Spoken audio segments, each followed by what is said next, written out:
Okay, so we're on to our second mineral, major mineral, potassium. Its atomic symbol is K.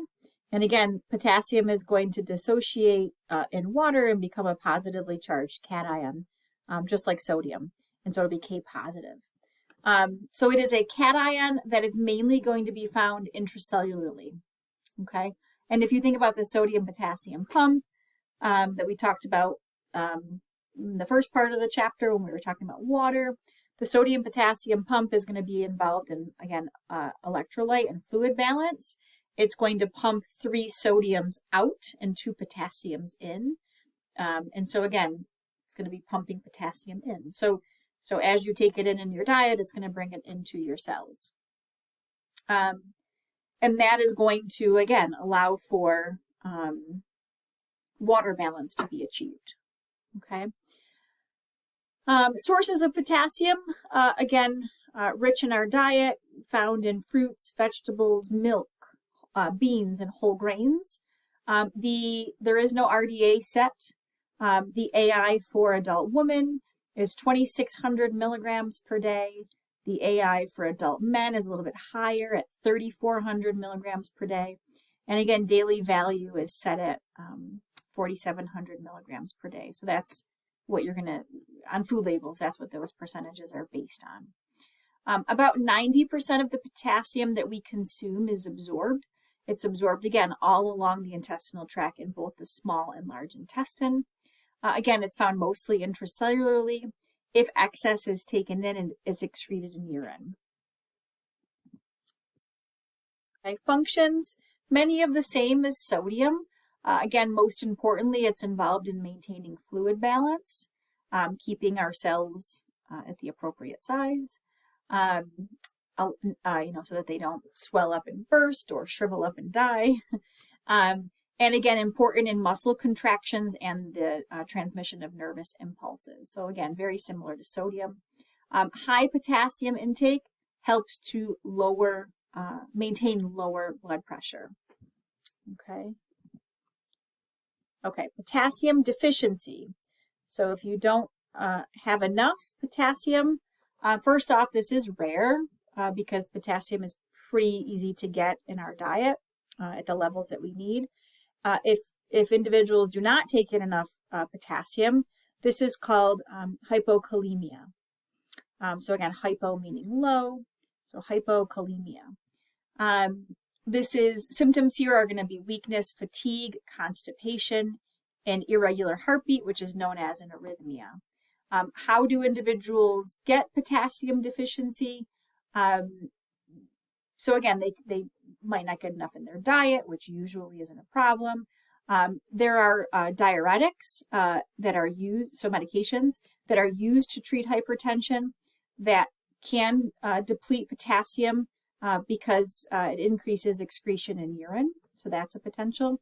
And then individuals who suffer from eating disorders, alcoholism, or athletes who are not replacing electrolytes can suffer from this. Potassium toxicity is rare in healthy individuals because, we're able to excrete excess potassium. Our kidneys are involved in this process. And so individuals who do not have healthy functioning kidneys can suffer from potassium toxicity. This is called hyperkalemia, so high levels of potassium. This can also cause irregular heartbeat, so an arrhythmia. It can also cause cardiac arrest. There is no upper limit for healthy individuals. Again, this would only be for individuals who don't have properly functioning kidneys.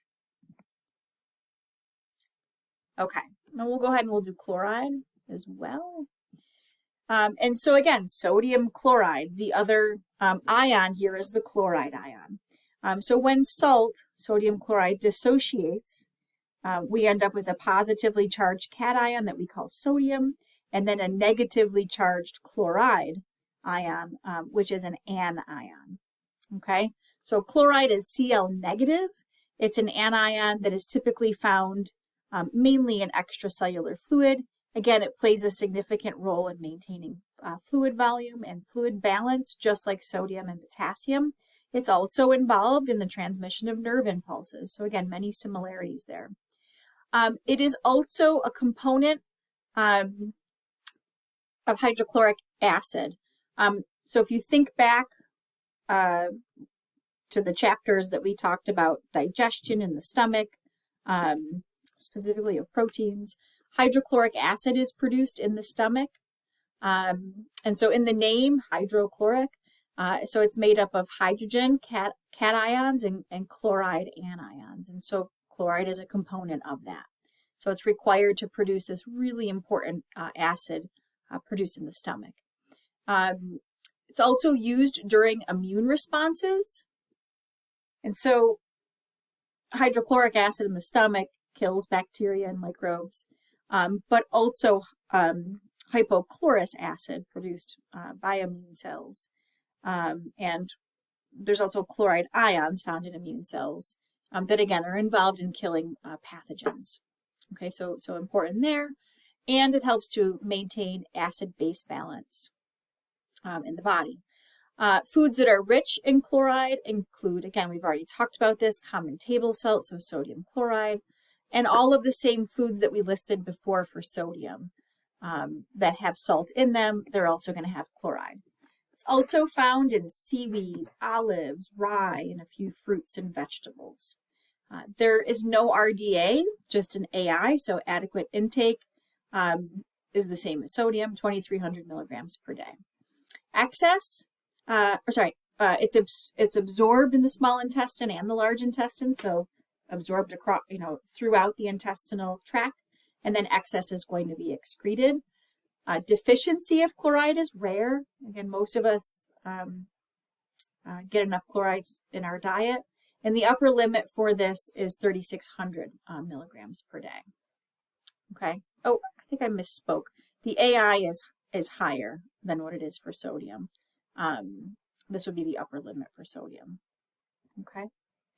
I'm going to break here, and in the next video, even though this one is pretty short, I'm going to go to calcium because the calcium section is a little bit longer.